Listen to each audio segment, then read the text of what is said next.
Halo pemirsa, masih di Hidup Sehat dan kita masih bersama dengan Mak Fitri. Namun sudah hadir bersama dengan kita juga Dr. Vera, dokter spesialis kedokteran olahraga. Dr. Vera, nih melihat Mak Fitri usia 52 tahun berlari ultra maraton 120 km. Gimana dok? Wow, satu kata wow. Makasih dok. Karena ini adalah one of a kind ya, satu dari sekian juta penduduk Indonesia sih kalau menurut saya ya. Tapi ini semua pastinya nggak instan, benar nggak sih Mak? Betul dok. Ada proses yang harus dilalui sampai Mak ini bisa melalui lari lebih dari maraton ya. Betul. Tapi sebelumnya sudah hidup aktif dan Iya betul. iya itu apa tuh aktivitas olahraganya Aku apa? karate. Wow, karate, sabuk hitam jangan-jangan. Dan 3. Itu maksudnya. Jadi memang nggak sembarang orang bisa ujuk-ujuk tiba-tiba ultramaraton tuh nggak ada. Oke, tapi ada batas maksimal nggak dok? Ketika usia di atas seperti Mak Fitri saat ini mencoba untuk berlari kecil, kemudian ada perasaan ada sakit dan sebagainya, itu udah harus berhenti atau seperti apa dok? Ya betul, jadi sebetulnya kan listen to your body ya. Ya. Sebaiknya kalau mau mulai olahraga itu, kita mulai dari yang slow, go slow, ya start slow, go slow gitu loh ya, start low, go slow. Nah, pastikan yang pertama dia bebas dari penyakit. Gimana caranya? Screening. Ya, screening dulu nih, medical check up bisa, lihat dulu hasil darah, ada yang dibintangin nggak gitu ya. Lihat aja semua, profil lemaknya bagaimana, kolesterol bagaimana, fungsi liver, fungsi sebagainya. Nah, setelah screening medical check up-nya bersih, maksudnya oke lah ya, masih bisa, dan tidak ada penyakit tertentu, barulah mulai.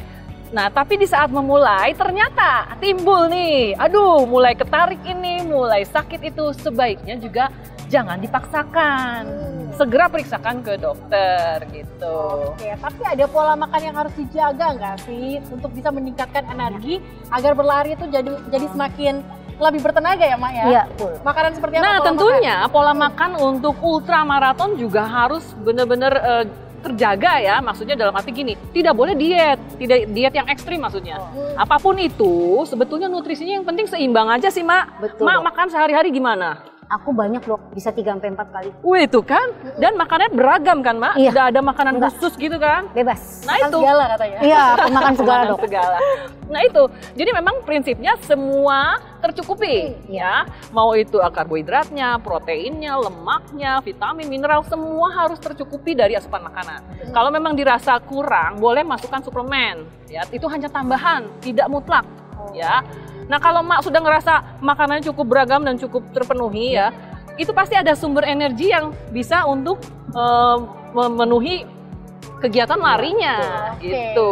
Tapi dok, ini kita beralih ke sebuah fakta mitos yang kita dengarkan di masyarakat. Kalau kita mau berlari, kita harus makan dulu. Atau setelah berlari baru harus makan. Sebenarnya yang benar mana sih dok? Jadi kalau mau untuk lari ultra runner begini ya, biasanya ada yang disebut sebagai karbohidrat loading. Iya, Ya. carbo loading. Karbo loading. Mas sudah melakukan? Iya. Oke. Biasanya 1 atau 2 hari menjelang race itu ya Mak ya, Iya. kita akan memasukkan berbagai jenis karbohidrat ya ke dalam tubuh. Gunanya apa? Supaya disimpan sebagai cadangan energi buat nanti kita gunakan saat perlombaan, saat race. Dok, kapan sih waktu terbaik kita untuk berolahraga? Karena tadi kan kita sudah menemani Mak Fitri nih, mulai sore hingga malam. Jadi sebetulnya secara teori ya, tentunya olahraga itu terbaik di pagi hari. Tapi kan nggak semua orang punya waktu. Kalau memang tidak punya waktu di pagi hari, ya nggak apa-apa di sore hari seperti ini atau bahkan di malam hari seperti ini. Yang penting begitu selesai olahraga, kasih jarak kira-kira 2 jam dengan waktu tidur. Dok, boleh nih dikasih tips untuk pemirsa di rumah yang mungkin di usia Mak saat ini, di usia 50 tahun ke atas yang mau berolahraga lari nih contohnya. Oke, tips dari saya untuk yang baru memulai olahraga lari, yang pertama tentunya gini. Kalau kita lihat olahraga lari itu ada 2 komponen ya yang harus dibangun, yaitu kekuatan otot dan jantung paru-paru. Nah, jadi bagaimana? Dua-duanya harus dilatih. Ya, untuk bisa bertahan lama, berlari makin jauh, makin baik ya. Kedua hal itu harus dilatih dan Mas sudah melakukannya bertahun-tahun. Tanpa sadar, Mas sudah melatih kekuatan dan daya tahan ototnya melalui karate, benar nggak Mas? Betul. Dan kekuatan jantung parunya melalui dance, benar Mak? That's why dia bisa ultramaraton begitu jauh dan panjang ya. karena dia memiliki dua komponen itu yang sudah sangat terlatih. Jadi buat pemirsa semua yang mau memulai olahraga ini, jangan lupa melatih dua hal tersebut. Jadi jangan cuma larinya aja, dilatihlah kekuatan ototnya, daya tahan ototnya, ya.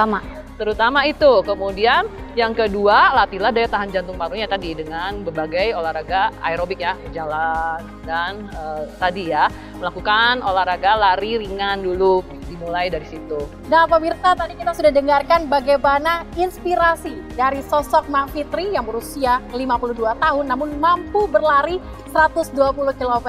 Dan tadi kita juga sudah dengarkan dari Dr. Vera tips and trick untuk berlari sejak saat ini. Dan pemirsa, tak terasa 30 menit sudah kami menemani Anda. Saksikan terus Hidup Sehat Senin hingga Jumat pukul 9.30 waktu Indonesia Barat hanya di TV One.